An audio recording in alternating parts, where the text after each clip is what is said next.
One of the things that people might know you did do during this time period was you actually tried to basically improve player conditions. You became like the president of the PA, and you were doing all these like public statements. And you were trying to basically at the very, very beginning, if people don't know, when they just began, you were one of the people trying to get that off the ground. And obviously now people will know it's done a walkout, all these things. Can you give me some thoughts on like how you got involved in that? Like, I mean, as I say, you're not exactly like the guy who's putting out crazy statements or doing interviews all the time. Like, how did you decide, like, I'm going to do this project, I'm going to be kind of the face of the player side?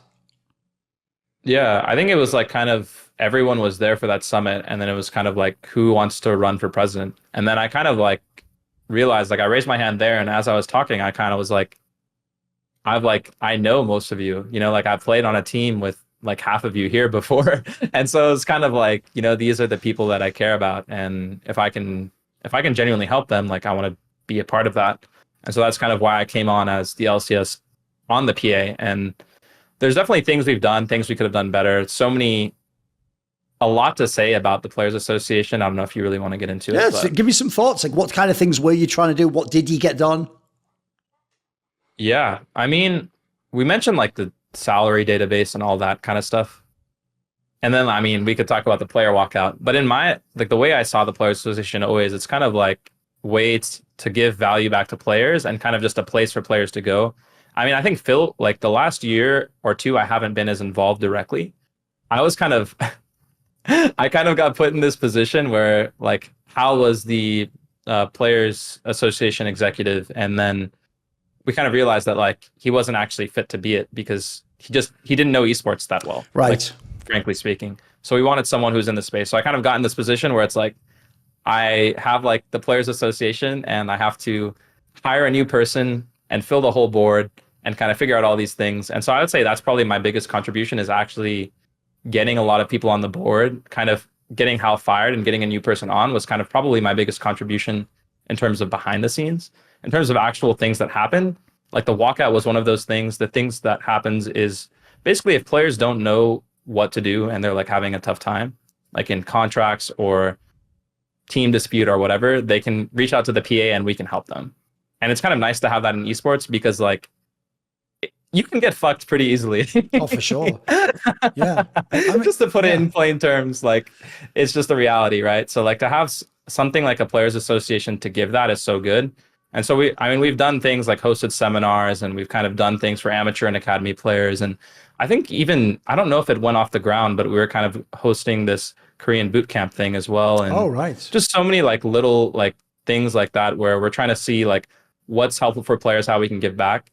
I think I definitely feel a bit disappointed with what has actually been accomplished, but I think it's just the reality of the situation where it's like players, people will come for help when they need it. And since the Players Association isn't like we're not really trying to make it a brand account, you know, we're not like trying to post every day and like make these videos, and we don't have the resources for those things.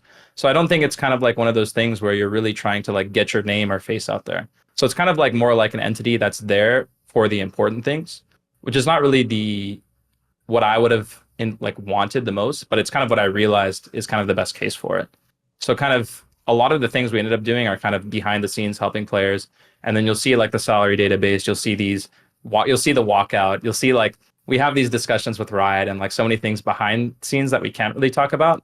And that's kind of been like the big brunt of the work. So it's not really anything to brag about, but I'm kind of happy that at least we had something, and you know, we did some meaningful things. Look, I've at times been skeptical just as an outsider of what were they doing, or have they accomplished anything, or was it just all talk? But I've got to say, what you're talking about, basically what you're pointing out is there wouldn't have been an association, there wouldn't even be the groundwork, there wouldn't even be the first steps. And so that in itself is actually meaningful, because as you're saying, at the time, especially as you say, when there's no promotion anymore, all the power is in the hands of the teams. Like the joke is you could actually be faker and be down in academy. If they choose not to pick you up, you can't get in the LCS. Like, or you could be fake it in the LCS, and if they just decide I'm going to screw this guy over, bench him for no reason, then I'm going to pressure him to end his contract, these things can all happen and did happen. Obviously not to fake it. I'm giving an extreme example, but there was a lot of crazy stories back in the day. And if people don't know, as much as you might think, well, just go to Riot. It's like, yeah, but at the time, because of franchising, in a way, Riot is a partner of the team. So they might do something, they might talk to them, but it's going to be hard to get them to do certain things. And so it feels like even being able to have like a body that can go to someone like you or someone else on the board, get that connection to Riot to get information. This is a big deal. It's not the same. It's not like you're just hitting up a Rioter and sending them a DM in the game. Like, you can actually have real face-to-face and talk, and potentially, look, not as many things happen, but even just getting in the room's a big deal, right? Yeah, no, I think it is a step in the right direction, and it is the reality of the situation, right? It's not like the Players Association has all the power, but we do have a voice, and we do have like meaningful conversations with Riot and the teams, and we are somewhere players can go to. And I think that's honestly a lot.